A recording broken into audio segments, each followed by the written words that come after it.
The anxiety you feel scrolling through your feed is an evolutionary survival instinct firing at the wrong target. By the end of this, you'll understand exactly how your brain was wired to feel this way and why modern life turns that ancient programming into a constant, low-grade panic. This is the operating manual for an impulse you feel every single day.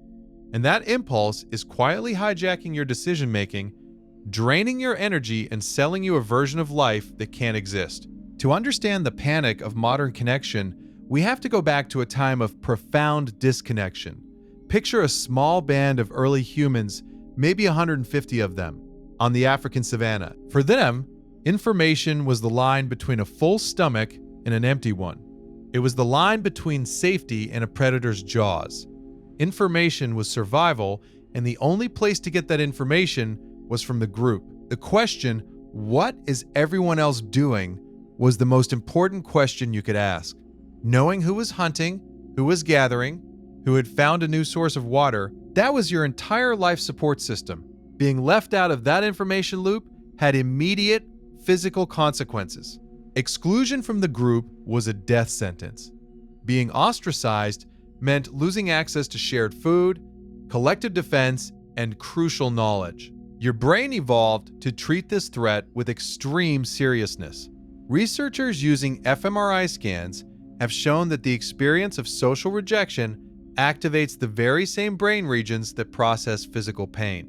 The anterior cingulate cortex lights up when you're excluded from a game of catch, just as it does when you stub your toe. Your brain doesn't draw a clear line between a broken heart and a broken bone. To your ancient hardware, being left out literally hurts. This is a feature, a critical alarm system designed to force you to reintegrate with your tribe at all costs. It's an urgent, primal scream saying, "Pay attention, your survival is at stake." The system is exquisitely tuned for a world of scarce information and lethal consequences for social isolation. But this ancient hardware, calibrated for a tribe of 150 people you saw every day, was never meant for what came next. What happens when you plug that hyper-vigilant social monitoring system into a network of 7 billion potential inputs? The results are predictable. They are also devastating. Your brain is still trying to run that ancient program: track the tribe, gather social information, avoid exclusion. The problem is, your tribe is no longer the 150 faces around a campfire. It's the 2,000 friends and influencers you follow on a glowing screen.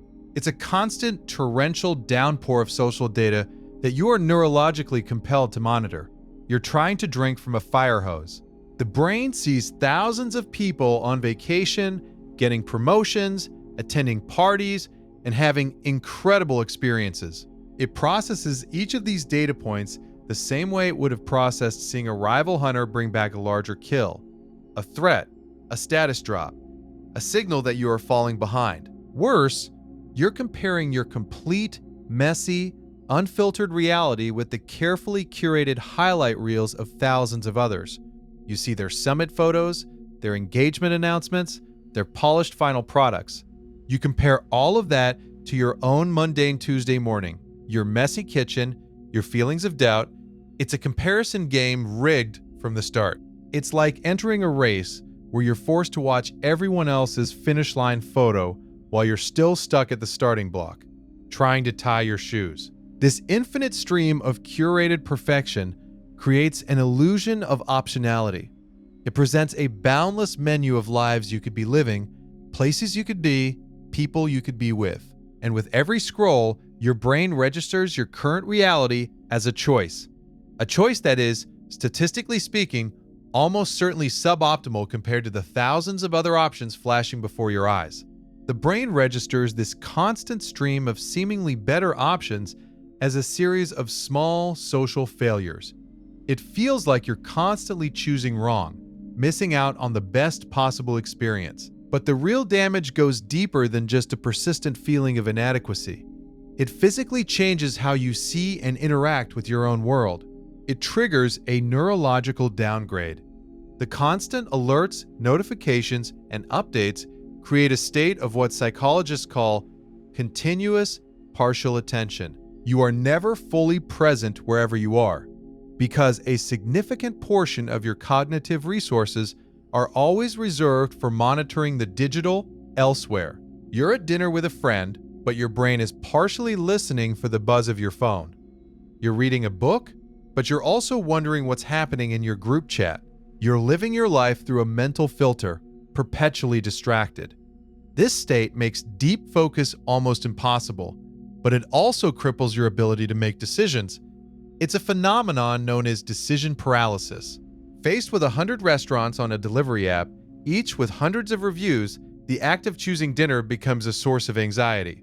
The fear of making the wrong choice, the one you'll regret after seeing a picture of your friend's better meal, can be paralyzing.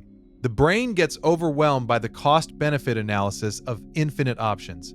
So you either choose randomly just to end the stress, or you default to the same old choice you always make.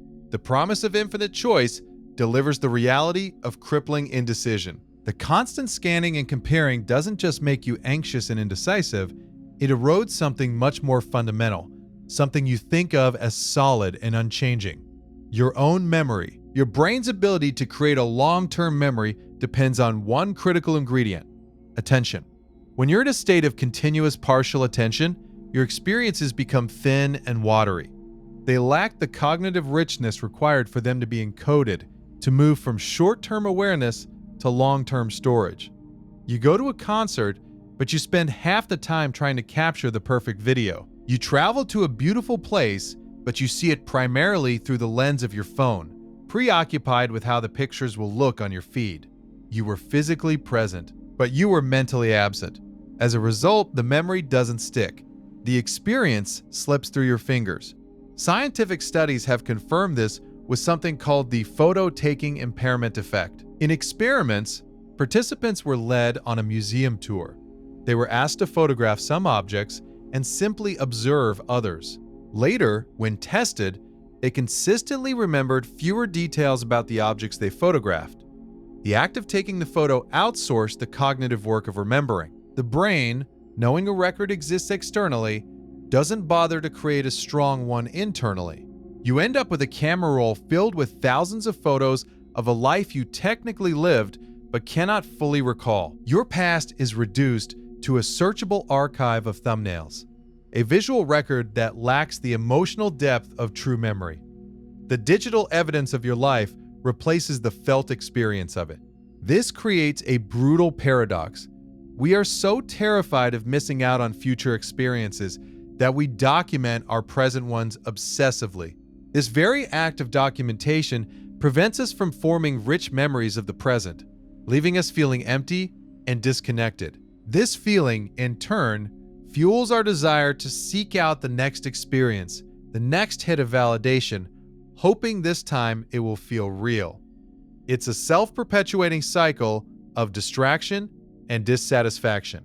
But what if the way out of this trap has been hiding in plain sight? What if the solution lies in embracing the very thing we've been programmed to fear? The antidote is a conscious, deliberate, and strategic act, choosing to miss out. This is the joy of missing out, or JOMO. Critics sometimes dismiss this as a trendy new name for being a hermit, or simply disconnecting. That view misses the point entirely. JOMO is an active choice about the allocation of your most precious resource, your attention. It is the declaration that a few deep, meaningful experiences are worth more than 1,000 shallow ones. It's about trading the anxiety of infinite possibility for the profound satisfaction of deliberate commitment. It's choosing to read a book from cover to cover instead of skimming 20 articles. It's having a 2-hour, phone-free conversation with one friend instead of monitoring the activity of 500 acquaintances. This represents a fundamental shift from a consumer mindset to a creator mindset. The fear of missing out is inherently passive. It's a state of constant consumption, asking, what is everyone else doing that I'm not? The joy of missing out is active and generative. It asks, what can I create, build, or experience deeply with the time and attention I have right now? The deep satisfaction that comes from mastering a skill, finishing a difficult project, or being truly present with another person provides a more stable and lasting sense of well-being than the fleeting candy-like hits of social validation. This appeals to an even older part of our programming than social monitoring: the drive to contribute, to build competence, to be a valuable producing member of the tribe. Making this shift can feel like a monumental act of willpower against the tide of modern culture. But there's a structural change you can make that does most of the heavy lifting for you. It's about redesigning the architecture of your attention. The digital world is engineered for frictionless consumption. A facial scan unlocks your phone, a downward swipe refreshes an infinite feed. Algorithms learn your desires and serve you an endless buffet of what you want to see. The path of least resistance always leads back to the screen. The solution is to intentionally create friction. Make it just a little bit harder to fall into the trap. Log out of your social media accounts after each use, forcing you to consciously type a password to get back in. Move the distracting apps off your home screen and into a folder on the last page. Set a rule that your phone doesn't come into the bedroom.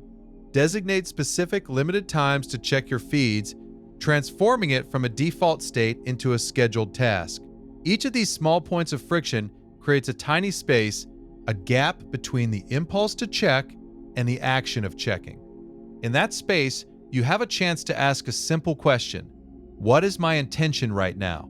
That brief pause is often all it takes to break the spell. It allows your conscious, rational mind to catch up with the ancient, panicked impulse. It lets you choose a different path. The fear of missing out is powered by the belief that the best version of your life is happening somewhere else to someone else, and you're just a spectator. The joy of missing out is the quiet, grounding realization that the most important version of your life is happening right here, right now, inside your own attention. You're not tuning the world out. You're finally tuning your own life in. And that signal has been waiting for you this whole time.